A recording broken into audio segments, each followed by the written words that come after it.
आ- आज कांग्रेस की कहानी इन्हीं दो लाइनों के बीच कहीं भटक रही है। दिल्ली से लेकर जयपुर तक सरदारी सवालों के घेरे में है।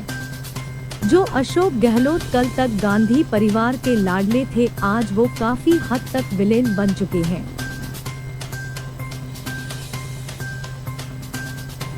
गहलोत का हाल कुछ ऐसा है कि पार्टी के राष्ट्रीय अध्यक्ष का पद तो गया ही, अब सीएम की कुर्सी पर भी संकट के बादल मंडरा रहे हैं।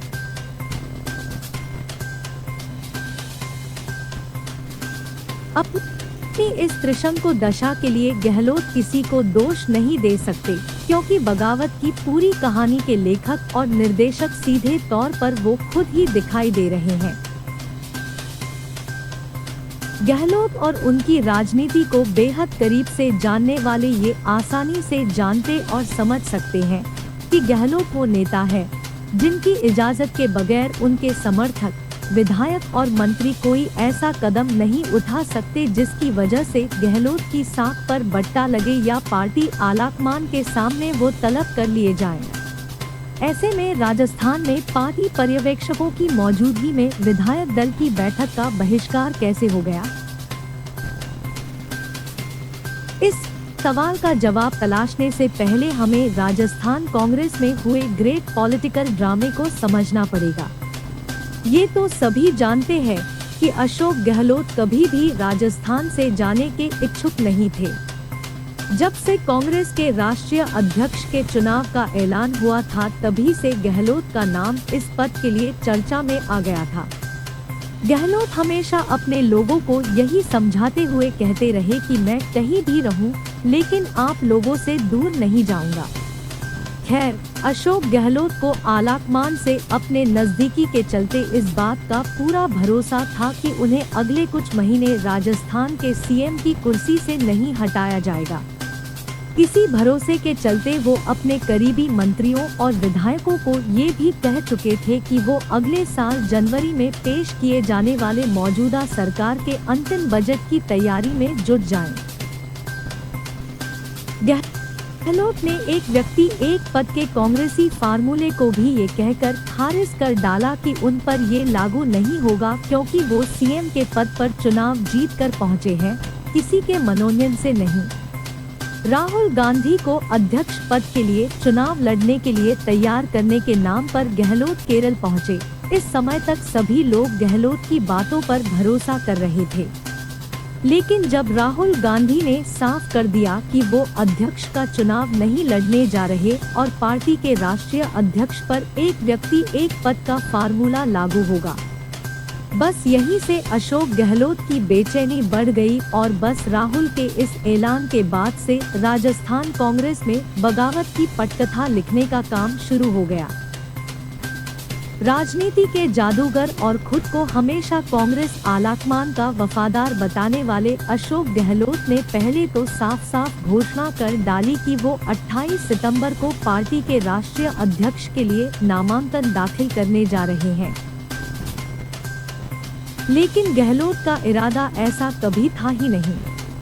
24 सितंबर यानी रविवार की शाम 7 बजे कांग्रेस पर्यवेक्षक अजय माकन और मल्लिकार्जुन खड़गे की मौजूदगी में विधायक दल की बैठक होगी। इस ऐलान ने गहलोत खेमे में बेचैनी बढ़ा दी। गहलोत और उनके नजदीकी ये जान चुके थे कि अब राजस्थान की सरदारी हाथ से जा रही है और सचिन पायलट की ताजपोशी तय है।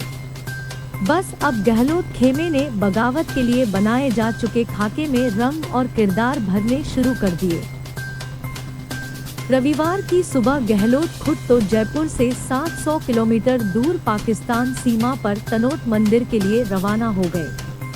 गहलोत अकेले नहीं गए, बल्कि अपने साथ हवाई जहाज में कांग्रेस के प्रदेश अध्यक्ष गोविंद सिंह डोटासरा और अपने करीबी खाद्य मंत्री प्रताप सिंह को भी ले गए। जानकार सूत्र बताते हैं कि ये एक सोची समझी योजना थी कि गहलोत बगावत के बीज बोए जाने के वक्त राजधानी जयपुर से दूर रहे। रविवार शाम 4 बजते बगावत की कहानी धरातल पर नजर आने लगी। गहलोत अभी भी जयपुर नहीं लौटे थे और उनके खासमखास मंत्री शांति धारीवाल के घर पर मंत्री और विधायकों का जमघट लगने लगा। यहाँ तक कि विधायक दल की सीएम आवास पर होने वाली बैठक की सूचना देने वाले सरकारी मुख्य सचेतक महेश जोशी भी धारीवाल के घर पहुँच गए।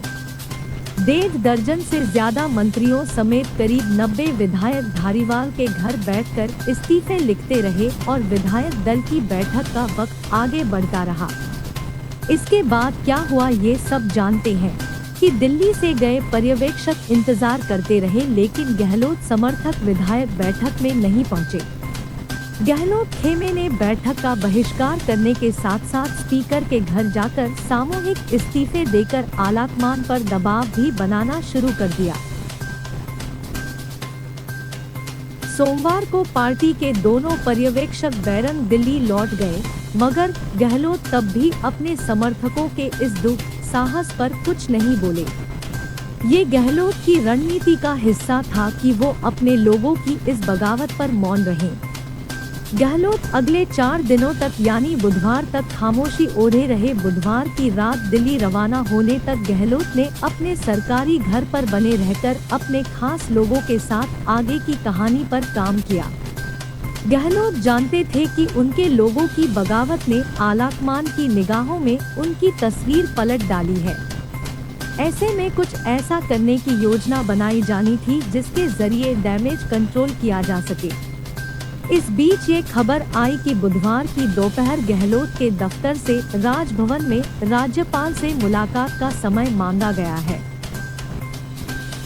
राजभवन से 2 बार मुलाकात का समय दिया गया, लेकिन गहलोत एक बार भी राज्यपाल कलराज मिश्र से मिलने नहीं गए। जानकार सूत्रों के मुताबिक गहलोत ने आलाकमान से मिलने से पहले खुद को पाक साफ बताने के लिए पूरी कहानी लिख ली थी और वो इसके लिए राज्यपाल को अपना इस्तीफा देने का मन बना चुके थे, ताकि आलाकमान को ये बता सके कि वो सीएम की कुर्सी से चिपके नहीं रहना चाहते। ऐसे में वो सीएम पद से इस्तीफा देकर दिल्ली आए हैं। गहलोत ये भी दिखाना चाहते थे कि गांधी परिवार की मर्जी के मुताबिक पार्टी के राष्ट्रीय अध्यक्ष का चुनाव लड़ने के लिए तैयार है।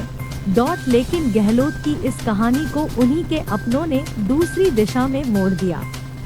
जैसे ही गहलोत के करीबी लोगों ने प्रदेश अध्यक्ष गोविंद सिंह डोटासरा, मंत्री शांति धारीवाल, प्रताप सिंह, महेश जोशी और स्पीकर डा चंद्र प्रकाश जोशी को सीएम के मंसूबों की खबर लगी, ये सभी नेता गहलोत के सरकारी घर पर उन्हें मनाने के लिए दौड़ पड़े कि अगर वो ऐसा करेंगे तो उन सभी की राजनीतिक हत्या होनी तय है।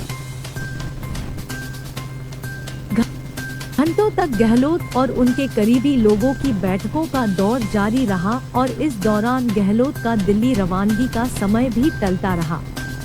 दोपहर 3:30 और शाम 5 बजे अशोक गहलोत का विशेष विमान दिल्ली की उड़ान भरने के लिए तैयार भी हो गया, लेकिन गहलोत घर से रवाना नहीं हुए। कई घंटे की बातचीत के जरिए गहलोत के करीबी उनको इस्तीफा नहीं देने के लिए मनाने में सफल रहे और गहलोत राज्यपाल से मिले बिना ही रात करीब 9:30 बजे दिल्ली के लिए निकल गए।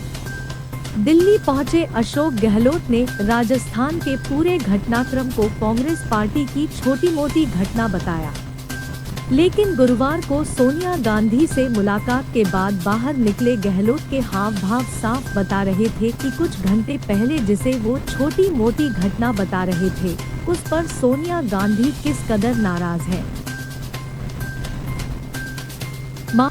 माफीनामे के तमाम बिंदुओं को कागज में लिखकर ले गए और अपने हाथ में पकड़े अशोक गहलोत के पूरे सियासी सफर में ये रूप शायद ही किसी ने देखा होगा।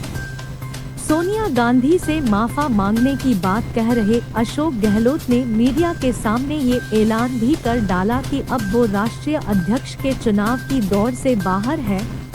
अशोक गहलोत भले ही खुद को कांग्रेस के अध्यक्ष के चुनाव की दौड़ से बाहर होने की बात कह रहे थे, लेकिन उनकी भाव भंगिमा ये साफ बता रही थी कि सोनिया गांधी से उनकी मुलाकात में क्या कुछ हुआ होगा।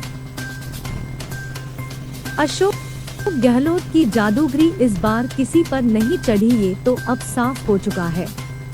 लेकिन इसके बाद बची खुची कसर केसी वेणुगोपाल के इस बयान ने निकाल दी कि अब अगले कुछ दिनों में राजस्थान के सीएम के विवाद का भी समाधान निकाल लिया जाएगा।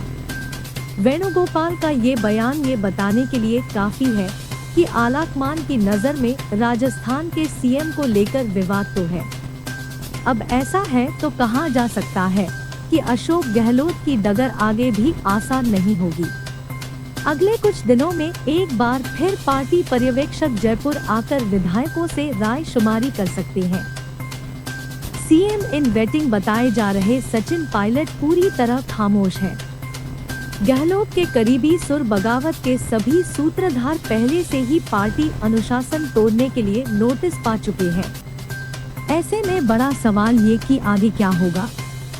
इस बात से कोई इनकार कर नहीं कर सकता कि राजस्थान में विधायकों की बड़ी संख्या अशोक गहलोत के पक्ष में है। ऐसे में अगर गहलोत के कुर्सी छोड़ने के लिए अगर कांग्रेस आलाकमान ने पहल की तो गहलोत खेमा आसानी से मानने वाला नहीं है। सचिन पायलट की ताजपोशी को तो गहलोत समर्थक कतई मंजूर नहीं करेंगे। इस बार पर्यवेक्षक एक एक विधायक से अलग अलग मुलाकात की नीति पर काम करेंगे। ऐसे में ये संभावना बढ़ जाएगी कि सचिन समर्थक विधायकों और तटस्थ कहे जाने वाले विधायकों के साथ अभी गहलोत खेमे में दिख रहे कुछ विधायक भी आलाकमान के नाम पर पाला बदल लें। लेकिन इसके बावजूद ये तय है कि गहलोत समर्थक करीब 4 दर्जन ऐसे विधायक होंगे जो सचिन का नाम किसी भी सूरत में स्वीकार नहीं करेंगे। ऐसे कुछ गहलोत समर्थक विधायक तो खुलेआम ये ऐलान भी कर चुके हैं कि हमें मध्यावधि चुनाव में जाना मंजूर है, लेकिन हम सरकार को गिराने की साजिश करने वालों को सीएम बनता नहीं देख सकते। इसलिए साफ है कि सचिन पायलट की 2 साल पुरानी उनकी बगावत उनके रास्ते का सबसे बड़ा रोड़ा बनेगी। इन हालात में कांग्रेस आलाकमान को बीच का रास्ता निकालना होगा, यानी कि ना गहलोत और ना सचिन पायलट। लेकिन तीसरे नाम पर आम सहमति बनाना भी एक दूर की कौड़ी साबित हो सकता है, क्योंकि गहलोत गुट के किसी अन्य नाम पायलट खेमा भी आसानी से स्वीकार नहीं करेगा। फिर सचिन पायलट की लड़ाई भी तो सीएम की कुर्सी को लेकर ही तो है, फिर उससे कम पर सचिन भी नहीं मानने वाले हैं। ऐसे में साफ है कि राष्ट्रीय अध्यक्ष के चुनाव के बाद कांग्रेस के लिए राजस्थान की सरदारी एक बड़ी माथापच्ची साबित होने वाली है।